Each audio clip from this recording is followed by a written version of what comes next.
Yes, good morning students. Class 5th के लिए English grammar chapter 5 है। देखिए, one word substitution. One word substitution में क्या होता है, बहुत सारे वर्ड्स होते हैं या बहुत सारे वर्ड से बना हुआ एक सेंटेंस होता है, उसकी जगह हम एक वर्ड रख देते हैं, यानी उसके स्थान पर एक वर्ड रख देते हैं, उसको कहते हैं सब्स्टिट्यूशन यानी बदलाव। देखिए, some group of words are given below. कुछ वर्ड्स के ग्रुप दिए हुए हैं। We can use only one word. हम इन वर्ड्स का जो ग्रुप दिया हुआ है, इनके बजाय एक ही वर्ड को यूज कर सकते हैं या इनके स्थान पर एक वर्ड को रख सकते हैं।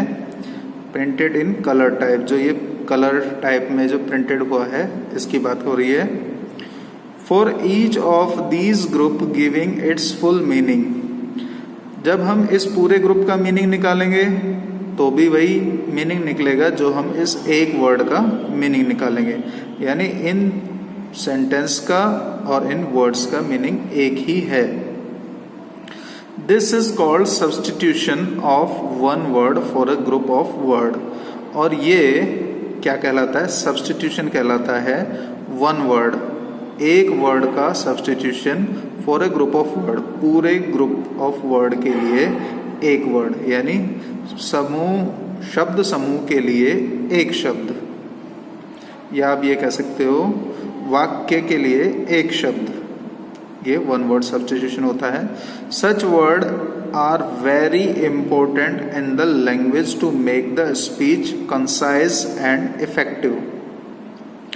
ऐसे जो शब्द होते हैं ये बहुत ही ज़्यादा महत्वपूर्ण होते हैं। सच वर्ड्स यानी ऐसे शब्द, वेरी इंपॉर्टेंट यानी बहुत महत्वपूर्ण होते हैं, इन द लैंग्वेज भाषा के अंदर, टू मेक द स्पीच जो आपकी भाषा होती है या जो आपका भाषण होता है, कंसाइज एंड इफेक्टिव। कंसाइज यानी उसको समराइज करना, उसको छोटा करने के लिए, और इफेक्टिव प्रभावशाली बनाने के लिए।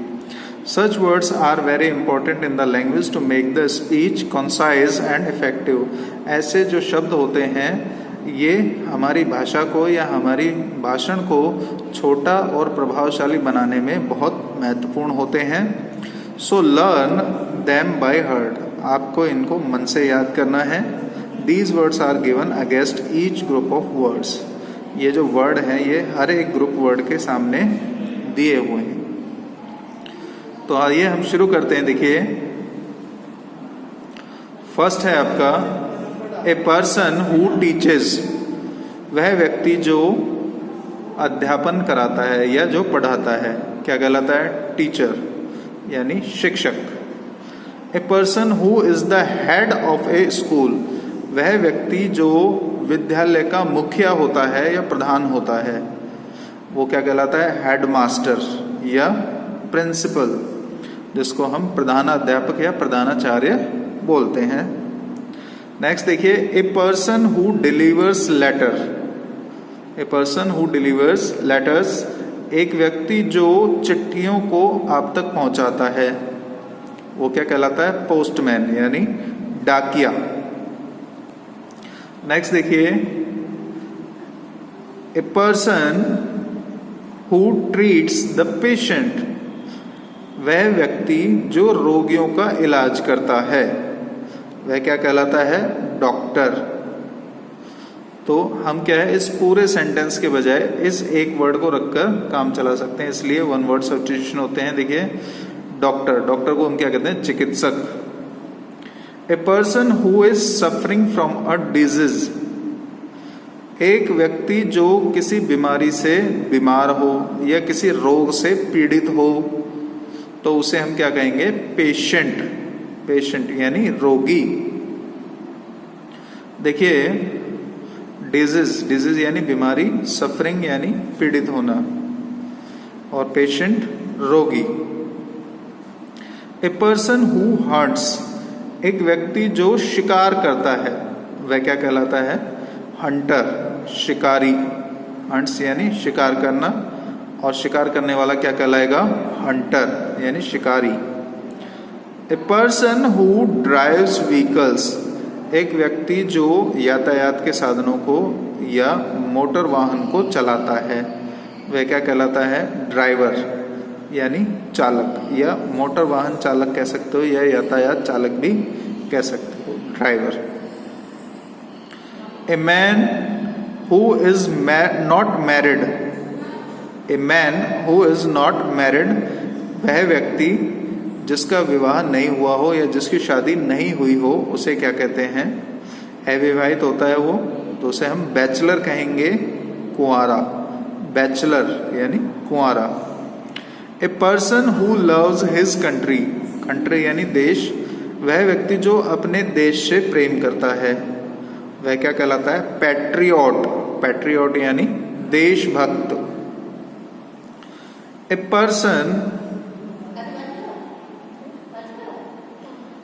ए woman whose husband is dead, वह महिला या वह औरत जिसका पति मर गया हो या जिसका पति जीवित नहीं हो उसे क्या कहते हैं हम? विडो, विधवा। A man whose wife is dead, वह व्यक्ति या वह पुरुष जिसकी पत्नी जीवित नहीं हो या जिसकी पत्नी मर गई हो उसे हम क्या कहेंगे? विडोवर, विडोवर यानी विधुर। ये विदुर होता है, कभी आप इसको विदुर लिख दो, विदुर महाभारत में था, और ये विधुर है, ध, विधुर। A child whose parents are dead, वह बच्चा या वह बालक जिसके माता पिता जीवित नहीं हो या जिसके माता पिता मर गए हों वो कहलाता है ऑर्फन, ऑर्फन यानी अनाथ। नेक्स्ट देखिए, a place where Hindus offer prayer और वर्शिप, ऐसा स्थान या ऐसी जगह जहाँ पर हिंदू प्रार्थना करते हैं या पूजा करते हैं, उस स्थान को क्या कहेंगे हम? टेम्पल यानी मंदिर।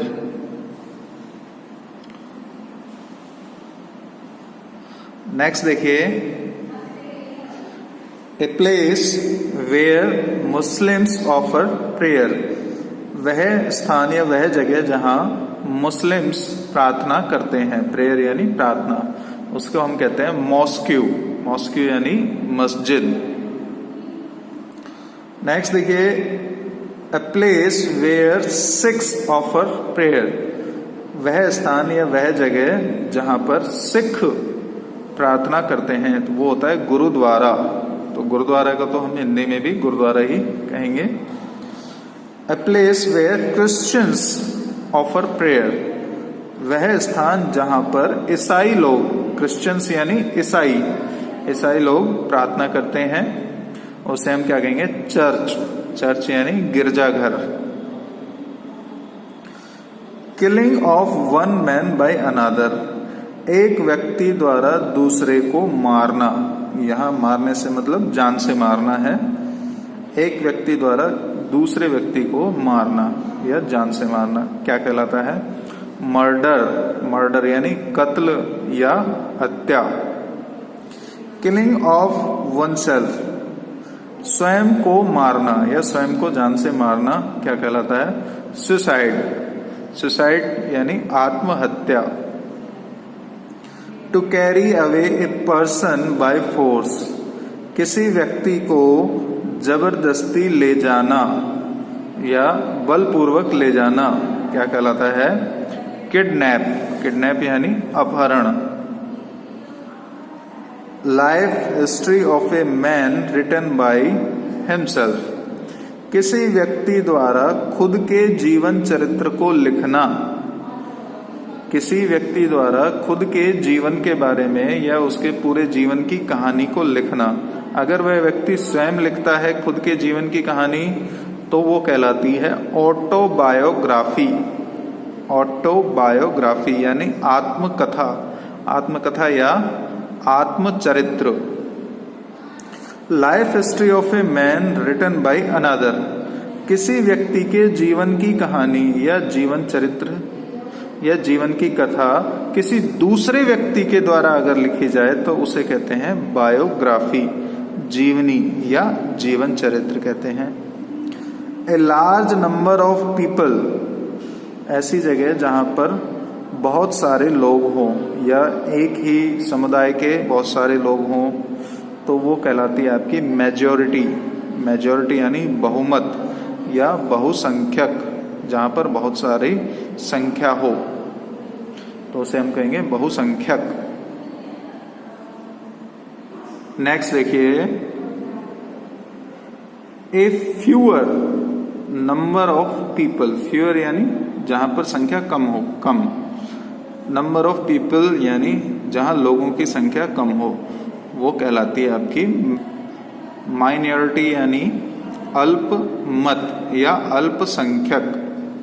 जहां एक ही समुदाय के यहाँ या फिर जहां बहुत कम लोग रहते हो या एक ही समुदाय के बहुत कम लोग रहते हो, उसे हम कहते हैं माइनॉरिटी, अल्पमत या अल्पसंख्यक। गवर्नमेंट बाय द पीपल, प्रजा के द्वारा जो शासन चलाया जाता है उसे क्या कहते हैं? डेमोक्रेसी, प्रजातंत्र। A dress of the same kind for school children और soldiers etc. एक ऐसी ड्रेस या एक ऐसे वस्त्र जो एक जैसे होते हैं किसी स्कूल के बच्चों के लिए या सोल्जर्स के लिए या सैनिकों के लिए, तो वो क्या कहलाती है? यूनिफॉर्म। जैसे आप पहनते हैं स्कूल में, आप सभी की जो ड्रेस है वो एक जैसी होती है, तो उसको हम क्या कहते हैं? यूनिफॉर्म यानी पोशाक। A book containing words and meanings, एक ऐसी किताब या एक ऐसी पुस्तक जिसमें बहुत सारे शब्द हों और उनके अर्थ हों, तो वो क्या कहलाती है? डिक्शनरी यानी शब्दकोश। A strong feeling of affection, strong feeling of affection, affection होता है आकर्षण। आकर्षण की बहुत ही अधिक अगर भावना मन में पैदा हो रही है तो वो क्या कहलाता है? लव यानी प्रेम। स्ट्रॉन्ग फीलिंग ऑफ डिसलाइक, अगर किसी व्यक्ति को देख के अप्रसन्नता का भाव मन में पैदा हो रहा है यानी डिसलाइक, मैं किसी को देख के अगर प्रसन्न नहीं होता हूं या खुश नहीं होता हूं, तो उस भाव को क्या कहते हैं? उस फीलिंग को क्या कहते हैं? हैटर्ड। हैटर्ड यानी घृणा।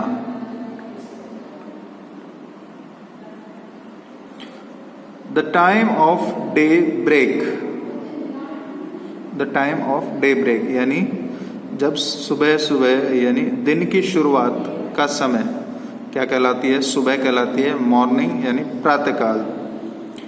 द टाइम ऑफ सनसेट, सूर्यास्त का समय क्या कहलाता है? इवनिंग, सायकाल। Mid time of the day, दिन के मध्य का समय यानी दिन के बीच का समय। नून यानी दोपहर या इसको मध्याह्न भी बोलते हैं हम। Time when there is darkness and when people go to sleep, वह समय जब अंधेरा होता है और जब लोग सोने के लिए जाते हैं यानी नींद लेने के लिए जाते हैं, तो वो समय क्या कहलाता है आपका? नाइट, रात या रात्रि काल।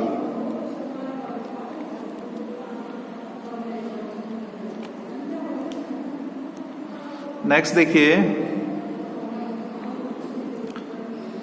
That which happens every week, वह जो हर सप्ताह घटित होता है या हर सप्ताह होता है उसे कहते हैं वीकली, साप्ताहिक।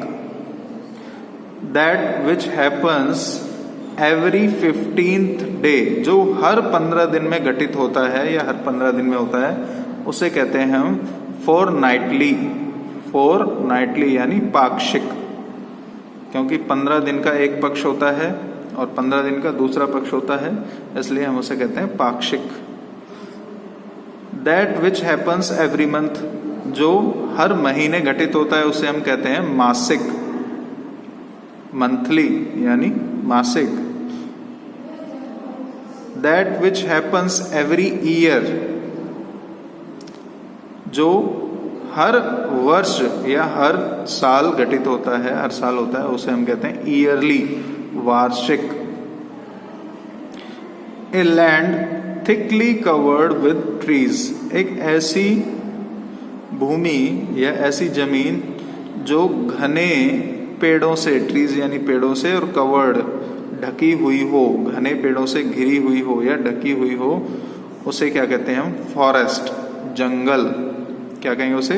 फॉरेस्ट यानी जंगल। नेक्स्ट देखिए, a land surrounded by water, एक ऐसी भूमि जो चारों तरफ से पानी से घिरी हुई हो, ऐसी भूमि को हम क्या कहते हैं? आइलैंड। आइलैंड बोलते हैं उसको, और हिंदी में कहेंगे टापू या द्वीप। नेक्स्ट देखिए, a place where experiments are carried out, एक ऐसा स्थान जहां पर प्रयोग, एक्सपेरिमेंट्स यानी प्रयोग, किए जाते हैं, वह स्थान क्या कहलाता है? लेबोरेटरी यानी प्रयोगशाला। नेक्स्ट देखिए, a place where prisoners are kept, prisoners होते हैं कैदी, ऐसा स्थान जहां कैदियों को रखा जाता है। केप्ट यानी रखा जाता है, ऐसा स्थान जहां कैदियों को रखा जाता है उसे हम कहते हैं प्रिजन यानी जेल या कैद खाना। तो ये आपके कुछ वन वर्ड सब्स्टिट्यूशन थे। नेक्स्ट इसकी एक्सरसाइज देखते हैं हम। एक्सरसाइज में देखिए, substitute one word for each of the following group of words. तो ये आपको जो हमने अभी तक 1 से लेके 40 तक वन वर्ड सब्स्टिट्यूशन बताए हैं, वही दिए हुए हैं। आपको इनमें से देख के या इनको लर्न करके ये फिल करने हैं। जैसे ए person who is not married, जो व्यक्ति जिसका विवाह नहीं हुआ होता है या जिसकी शादी नहीं हुई होती है, उसे हम क्या कहते हैं? Bachelor. A person who treats the patient, doctor. A women whose husband is dead, widow. A dress of the kind for school children, uniform. A strong feeling of affection, love. A place where Muslims go to offer prayer, mosque. Killing of oneself, क्या आएगा? suicide. Mid time of the day यानी noon. देखिए, that which happens every week यानी weekly. To carry away a person by force, kidnap। ऐसे ही आपको इनमें से देख के मैचिंग करनी है। देखिए, match the following words given under A with their meaning given under B. Patriot, patriot के लिए क्या आएगा? A person who loves his country, तो हम यहाँ पर क्या लिखेंगे? डी। बाई वीकली यानी that which happens twice a week, तो हम यहाँ लिखेंगे बाई वीकली। यहाँ पर हमने लिखा एच। टेम्पल, जहाँ पर लोग पूजा करते हैं। Place where Hindus offer prayer, तो जी। मेजॉरिटी, मेजॉरिटी यानी लार्ज नंबर ऑफ पीपल यानी ए। ऑर्फन, ऑर्फन यानी a child whose parents are dead, एक अनाथ बच्चा। अनाथ कौन होता है? जिसके माता पिता जीवित नहीं हो, तो यहाँ पर क्या आ जाएगा? एफ। हेट्रेड, हेट्रेड में क्या आएगा? स्ट्रॉन्ग फीलिंग ऑफ डिसलाइक, जिसको देखकर अप्रसन्नता महसूस होती हो, उसे क्या कहेंगे? उस भाव को हम हेट्रेड यानी ई। विडोवर, विडोवर कौन होता है? A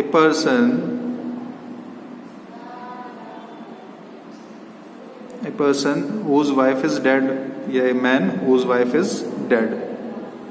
C। देखिए, पोस्टमैन कौन होता है? जो लेटर्स को डिलीवर करता है, तो यहाँ पर क्या आ जाएगा? B।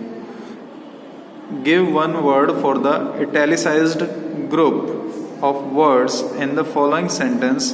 One is done for you. यहाँ पर जो इटैलिक में दे रखा है, ये ग्रुप ऑफ वर्ड्स दे रखा है, जो आपने ग्रुप 1 to 40 तक पढ़े हैं वो दे रखा है, और उसका एक एग्जाम्पल दिया हुआ है। The condition of a women whose husband is dead is very pitiable in our society. जो दशा होती है किसी महिला की जिसका पति जीवित नहीं हो, उसकी दशा बहुत ही बुरी होती है हमारी सोसाइटी में या हमारे समाज में। तो ये जो यहाँ से लेकर यहाँ तक का जो आपको वर्ड ग्रुप दिया हुआ है, इसकी जगह आपको क्या करना है, वन वर्ड सब्स्टिट्यूशन देख के लिखना है। तो यहाँ पर एक किया हुआ है।